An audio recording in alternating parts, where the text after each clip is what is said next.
Você, por exemplo, pode acelerar esse vídeo caso você ache lento. A gente não vai falar tão devagar. Não.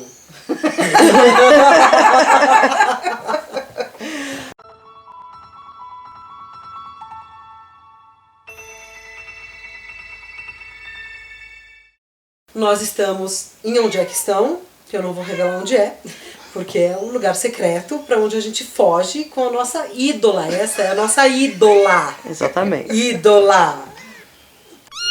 Tem gatos, eles vão interferir. Essa é a Carol Murgel, nossa ídola maravilhosa. É uma honra pra gente você estar aqui. A gente gosta muito do trabalho dela, da pessoa dela, do cabelo dela, das roupas dela. A gente gosta dela. Da risada dela. Tudo a gente gosta dela.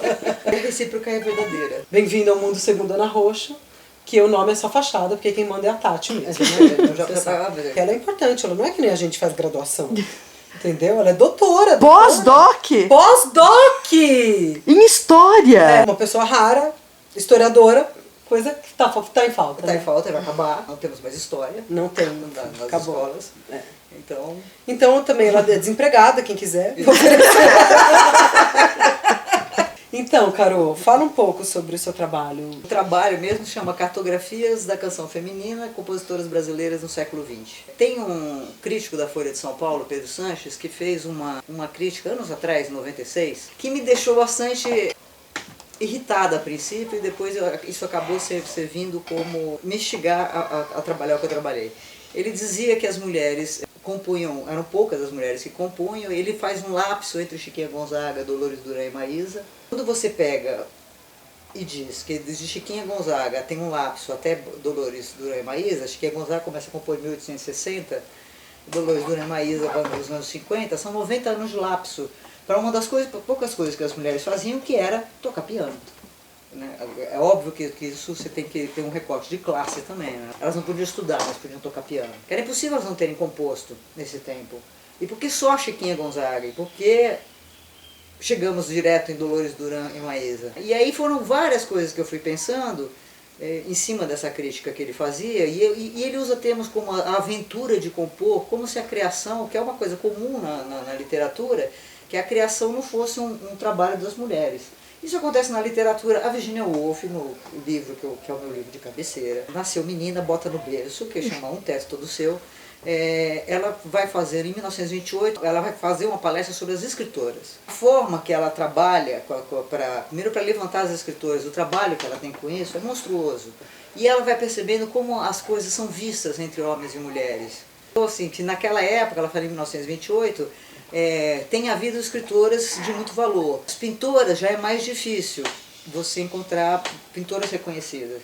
E ela falou, e para as musicistas, nem pensar, né? Como um cachorro andando com duas patas, que é uma coisa surpreendente, né? Que é uma imagem que um crítico falou sobre as mulheres na época. Então eu levantei nas discografias, tem sites que tem discografias que são fantásticos, o Instituto Memória Musical é um deles. No ECAD, que aliás mudou, né? O ECAD, eu descobri muitos casos de compositoras que depois as músicas eram registradas pelos maridos. Nossa. Ou compositoras cujo parceiro, no disco tá a compositora e no ECAD só tem o parceiro. Só explica o que é o ECAD. O ECAD qual que é a consequência disso, de estar só o parceiro? O ECAD é o escritório de arrecadação de direitos autorais. Quem gravou sua canção? Você vai receber os direitos autorais pela gravação do ECAD. Quando o seu nome não está no ECAD, você não vai receber ação por isso, pelo seu trabalho. Vai quem receber o marido. Era o marido, o parceiro. Ou seja, o apagamento cultural também é uma forma de opressão financeira. Né? Exatamente. Que tem a ver também com isso. Né? Claro. Há muito pouco tempo as mulheres podem administrar seu próprio dinheiro. Tem menos de 100 anos isso. Isso é uma coisa que a gente tem que considerar. E existem outros apagamentos também, que é a própria linguagem. Né? A língua portuguesa é uma língua sexista.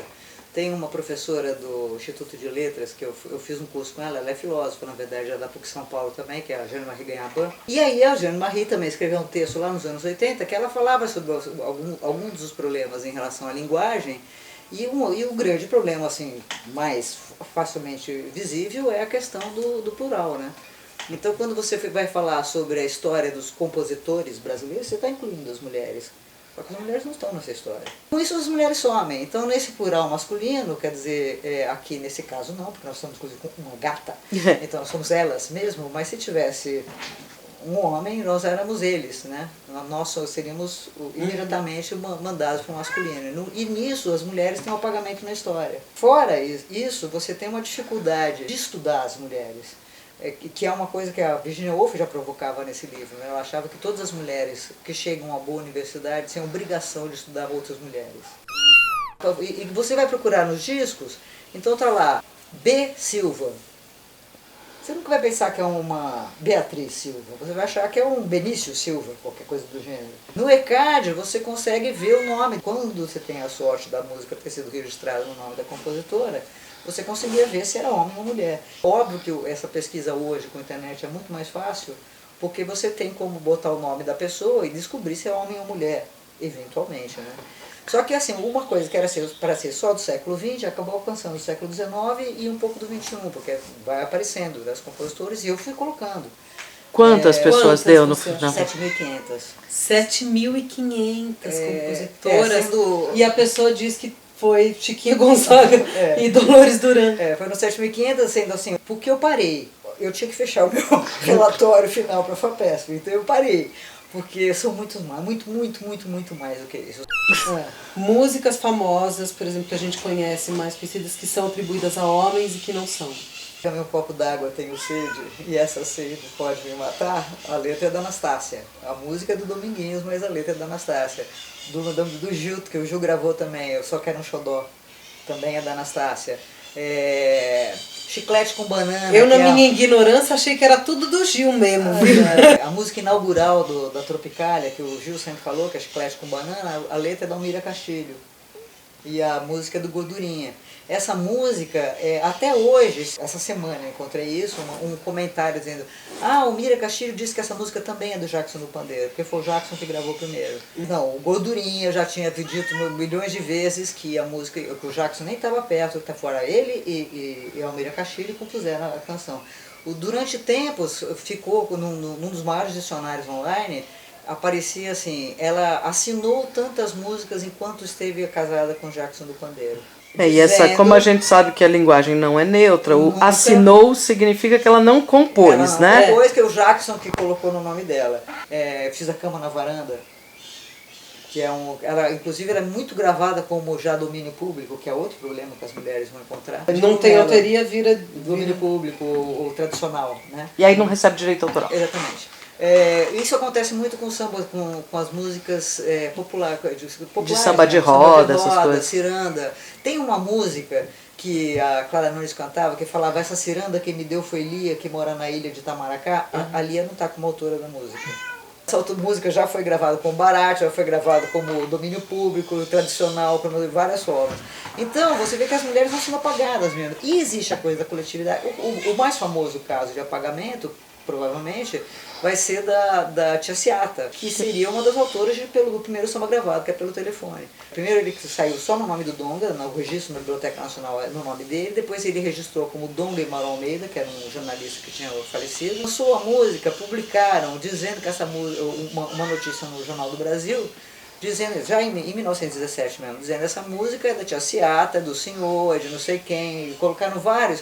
Era uma autoria coletiva, que é uma coisa que as mulheres fazem muito. Nos cantos de trabalho, a autoria coletiva acontece o tempo todo. Eu entrevistei a dona Dalva Damiana, lá de Cachoeira, que é maravilhosa, o máximo. E ela conta, assim, então a avó dela fazia uma musiquinha, começava a cantar, ela já emendava com outra e fazia outro verso. Então essas autorias coletivas entre as mulheres é muito comum, o coletivismo entre as mulheres é muito comum nessas autorias. E isso vai virar domínio público. O primeiro disco que foi gravado só com compositoras foi pela Inesita Barroso, que para mim é uma das mais geniais figuras da música popular brasileira. Primeiro, ela era uma grande pesquisadora, né? Ela saía andando pelo Brasil afora para procurar as canções e tal, né? E ela recolheu muita coisa linda e ela fez o primeiro disco só com mulheres em 1958. A Inesita apresenta várias compositoras, Juraci Silveira, a Zica Bergami estava nesse disco, Juraci Silveira, Babi de Oliveira, eu não lembro, Lady Oliver, que eu nunca achei nada. Então quando você vai procurar... E cantadas por outras mulheres? Cantadas pela Inesita. Todas cantadas pela Inesita. É lindo esse disco. Um exemplo desse próprio disco, que é a Lady Oliver, que tem uma música maravilhosa que chama Recado, que é uma delícia. E em 1950 ela quebrava aquela coisa do casamento, não sei o que, né? Então ela falava, tinha um cara paquerando ela e ela falava, moça, não chegar muito perto que eu vou acabar olhando. Então tem uma história que é maravilhosa e é uma música caipira. Fui procurar mais sobre Lady Oliver e eu achei que ela tem algumas obras que estão na Federal de Minas Gerais e tem algumas canções, assim, você consegue saber que ela foi uma professora e sumiu. Você não acha nada sobre ela. E você levou um susto? Tipo, quando você começou... em 1000 eu já estava assustada. Quando eu cheguei em 1000 eu já falei, uau! Porque você não estava com essa expectativa, você estava achando que ia rolar umas 500 assim. Disso? Você escreveu para ele? Você escreveu para ele? Pedro Sanches! Um artigo seu deu tudo isso. Eu não sei se eu te agradeço ou se eu te esfrego na cara. Esses artigos me deixaram bem. E ainda tinha num dos artigos dele, ainda tinha uma coisa assim... As 100 melhores músicas... Sempre que tem 100 melhores, isso são sintomas do patriarcado. Então, vamos lá, os 100 melhores. Então estava lá, 100 melhores, e aí nessa reportagem ele falava que teve uma da Rita Lee, eu não lembro se era a Maísa ou Dolores que entrou, a outra que não entrou. Ou elas são mesmo um pouco interessadas na aventura de compor. Outra que ninguém sabe que compôs, Carmen Miranda, tem 2 músicas. Aliás, essa é uma história boa. Porque a Carmen Miranda pôs 2 músicas, e uma delas chamou Os Homens Implica Comigo. E o Rui Castro, quando escreveu a biografia da Carmen, ele só fala dessa música. E fala, a ideia da letra pode ter sido da Carmen Miranda, mas tem todo o traquejo do Josué Monteiro. Ela pode ter tido a ideia da letra, mas ela não pode ter feito a letra. A Carmen Miranda, que inventou a forma brasileira de se cantar, que inventou a música brasileira, a música brasileira, que é uma portuguesa que inventou a música brasileira, nessa forma de cantar que ela fazia, quando ela vai compor uma... E por quê? Era parceira do Pixinguinha. Então, além de tudo, além dela ter feito uma música, ela foi parceira do Pixinguinha. Mas a letra tá certa, porque de fato os homens implicam com ela, não deixa nem ela exatamente o que eu disse lá no meu texto. Você não pode fazer 2 musiquinhas que vai duvidar da autoria. É sempre uma dúvida sobre a capacidade das mulheres criarem. E se você pensar em 2 palavras, que são que a gente tem que pensar em relação ao patriarcado, por exemplo, patri é pai, né? Mônio, patrimônio. O que é patrimônio? É a herança do pai. A herança que é a cultura, os bens. E o que é a herança da mãe? O matrimônio. Que é o quê? A carne. Quer dizer, como se tudo que as mulheres pudessem deixar para a humanidade são os filhos. Qualquer coisa que passe para o lado da criação, da criatividade, é isso. É disso que se trata. Quer dizer, quando a gente começa a pensar no sentido das palavras, a força que as palavras têm, carregam, é aterrorizante. Morri depois dessa. Bom, depois desse tapa na cara, a gente vai encerrar o vídeo.